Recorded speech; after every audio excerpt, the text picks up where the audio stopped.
முயலும் எலியும் ரொம்பவும் ஒத்துமையான நண்பர்களாக வாழ்ந்து வந்தாங்க.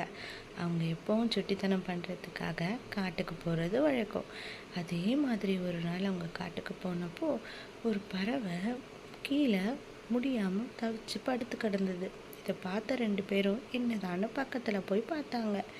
அதுக்கு தண்ணி தாகம். உடனே என்ன பண்ணுறதுன்னு யோசிச்சா அவங்க கொஞ்சம் தண்ணி எடுத்துகிட்டு வந்து அந்த கிளிக்கு கொடுத்தாங்க. அந்த பறவைக்கு கொடுத்ததும் அந்த கிளிக்கு தேவையானதெல்லாம் செஞ்சு அதை சரி பண்ணிட்டாங்க. இப்போ அந்த கிளியும் நன்றி சொல்லிட்டு அதோட வாழ்விடத்துக்கு போயிடுச்சு. இதில் அந்த முயலுக்கும் எலிக்கும் ரொம்பவும் சந்தோஷம். கொஞ்ச காலம் ஆச்சு. முயலும் எலியும் மறுபடியும் உணவு தேடி போயிட்டு இருந்தாங்க.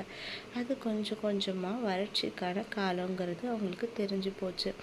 எங்கே சுற்றியும் அவங்களுக்கு உணவே கிடைக்கல. மற்ற மிருகங்களும் ரொம்பவுமே அவஸ்தைப்பட்டுச்சு. அப்போ பார்த்து அந்த பறவை இருக்கு இல்லையா, கிளிப்பறவை, அவங்க உதவி செஞ்சாங்களே, அது தான் சேமித்த பழங்களை, ரொம்ப தூரம் போய் சேமித்த பழங்களை கொண்டு வந்து கொடுத்துச்சு. அதை வச்சு எல்லாரும் சாப்பிட்டாங்க. கொஞ்ச நாள்லேயே அவங்களோட பகுதி மிகவும் வசதியாக மறுபடியும் மாறிடுச்சு.